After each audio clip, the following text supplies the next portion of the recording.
आज हम बात करेंगे एक ऐसी कंपनी की जो भारत के फूड डिलीवरी सेक्टर में रेवोल्यूशन ला दी है। ज़ोमैटो की कहानी सुनकर आप समझ जाएंगे कि कैसे एक सिंपल आइडिया से बिलियन डॉलर का बिजनेस बन सकता है। साल 2008 में बेन एंड कंपनी में काम करने वाले दो यंग प्रोफेशनल्स दीपिंदर गोयल और पंकज चढ़ा को एक प्रॉब्लम दिखी। ऑफिस में लंच के लिए लंबी क्यूज, रेस्टोरेंट की प्रॉपर इंफॉर्मेशन नहीं मिलना और फूड ऑर्डरिंग का कॉम्प्लिकेटेड प्रोसेस। ये प्रॉब्लम सिर्फ उनके ऑफिस की नहीं थी, बल्कि पूरे कॉर्पोरेट इंडिया की थी। इसी फ्रस्ट्रेशन से जन्म हुआ फूडी बे का, जो बाद में ज़ोमैटो बना। शुरुआत में ये सिर्फ एक रेस्टोरेंट डायरेक्टरी था। यूजर्स को मेन्यू, रिव्यूज और रेटिंग्स मिल जाती थी। लेकिन दीपिंदर का विजन बहुत बड़ा था। 2010 में कंपनी को ऑफिशियली इनकॉर्पोरेट किया गया और 2011 में मोबाइल ऐप लॉन्च हुआ। सिर्फ 9 मंथ्स में फूडी बे दिल्ली एनसीआर की लार्जेस्ट रेस्टोरेंट डायरेक्टरी बन गई थी। ये ट्रांसफॉर्मेशन काफी रिमार्केबल था, क्योंकि उस समय स्मार्टफोन पेनिट्रेशन भी लिमिटेड था। इंटरनेशनल एक्सपेंशन का जर्नी 2012 में शुरू हुआ। UAE, Sri Lanka, Qatar, UK, Philippines, south Africa, एक के बाद एक कंट्रीज में ज़ोमैटो का एक्सपेंशन हुआ। हर मार्केट में लोकल चैलेंजेस थे, लेकिन कंपनी ने अपनी स्ट्रैटेजी को अडैप्ट किया। 2015 में कंपनी ने फूड डिलीवरी में एंट्री की, जो आज इसका कोर बिजनेस है। ये डिसीजन उस टाइम काफी रिस्की लगा था, क्योंकि लॉजिस्टिक्स और ऑपरेशनल कॉम्प्लेक्सिटी बहुत ज्यादा थी। अब बात करते हैं ज़ोमैटो के रेवेन्यू मॉडल की। कंपनी के पास मल्टीपल इनकम स्ट्रीम्स हैं। फूड डिलीवरी से कमीशन, रेस्टोरेंट पार्टनर्स से advertising fees, Zomato pro subscription service और क्विक कॉमर्स के थ्रू ब्लिंकिट।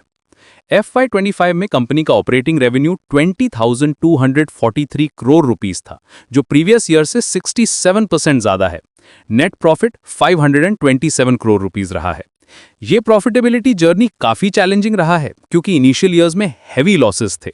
ज़ोमैटो के प्राइमरी कस्टमर सेगमेंट्स हैं urban millennials and Gen Z, working professionals, families जो कन्वीनियंस चाहती हैं, और फूड एंथुजियास्ट्स। कंपनी का कॉम्पिटिटिव एडवांटेज है extensive restaurant network, real time tracking technology, personalised recommendations through AI और strong brand recall. Delivery network की efficiency भी काफी इंप्रेसिव है, जहां average delivery time continuously improve हो रहा है। लेकिन चैलेंजेस भी कम नहीं है।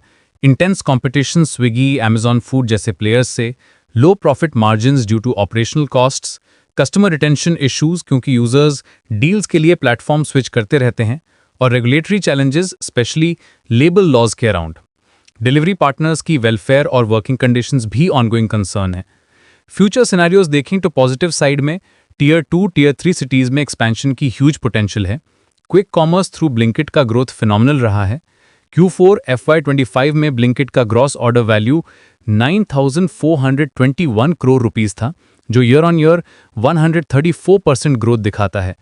हाइपर प्योर B2B बिजनेस भी इंप्रेसिव परफॉर्मेंस दे रहा है, जो 99% ग्रोथ दिखा रहा है और अब कंपनी के टोटल रेवेन्यू का 27% कंट्रीब्यूट करता है।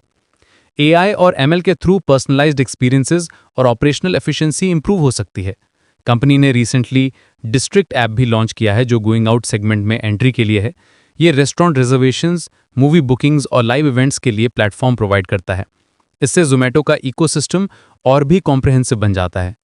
रिस्क फैक्टर्स में इकोनॉमिक डाउनटर्न का इम्पैक्ट, राइजिंग एनर्जी कॉस्ट्स जो डिलीवरी कॉस्ट्स बढ़ाती हैं, डेटा सिक्योरिटी कंसर्न्स और चेंजिंग कंज्यूमर बिहेवियर शामिल हैं। कंपटीशन इंटेंसिफाई हो सकती है और रेगुलेटरी चेंजेस ऑपरेशनल फ्लेक्सिबिलिटी को अफेक्ट कर सकते हैं। क्विक कॉमर्स में भी इंटेंस कंपटीशन है, जहां स्विगी, इंस्टामार्ट और जेप्टो जैसे प्लेयर्स एग्रेसिव एक्सपेंशन कर रहे हैं। ज़ोमैटो का केस स्टडी हमें सिखाता है कि सक्सेसफुल बिजनेस मॉडल में कस्टमर सेंट्रिसिटी, टेक्नोलॉजी इनोवेशन और कंटिन्यूअस अडेप्टेशन जरूरी है। कंपनी ने सिंपल रेस्टोरेंट डायरेक्टरी से मल्टी वर्टिकल प्लेटफॉर्म बनने का जर्नी सक्सेसफुली कंप्लीट किया है। ब्लिंकिट का एक्विजिशन और इंटीग्रेशन भी स्ट्रैटेजिक मास्टर स्ट्रोक साबित हुआ है। आगे देखें तो ज़ोमैटो के पास 1000 सिटीज में एक्सपेंशन का प्लान, 10 मिनट डिलीवरी मॉडल का एक्सेलरेशन और डिस्ट्रिक्ट ऐप के थ्रू गोइंग आउट सेगमेंट में एंट्री है। कंपनी का फोकस प्रॉफिटेबिलिटी इंप्रूव करने पर है while maintaining growth momentum. Dark stores का नेटवर्क भी रैपिडली एक्सपैंड हो रहा है, जो क्विक कॉमर्स की बैकबोन है। ये केस स्टडी दिखाती है कि इंडियन स्टार्टअप इकोसिस्टम में कैसे ग्लोबल सक्सेस अचीव की जा सकती है। ज़ोमैटो का जर्नी इंस्पिरेशन है उन एंटरप्रेन्योर्स के लिए जो लोकल प्रॉब्लम्स को सॉल्व करके स्केलेबल बिजनेस बनाना चाहते हैं। कंपनी की एबिलिटी टू पिवट और न्यू अपॉर्चुनिटीज को कैप्चर करना रिमार्केबल है। अगर आपको ये बिजनेस केस स्टडी पसंद आई है तो लाइक करना ना भूलें, सब्सक्राइब करें ताकि ऐसी और इंटरेस्टिंग कंपनी स्टोरीज आप तक पहुंचती रहें। कमेंट्स में बताएं कि आप किस कंपनी के बारे में जानना चाहते हैं। आपका फीडबैक हमारे लिए बहुत वैल्यूएबल है ताकि हम इस तरह के कंटेंट को बेहतर बना सकें।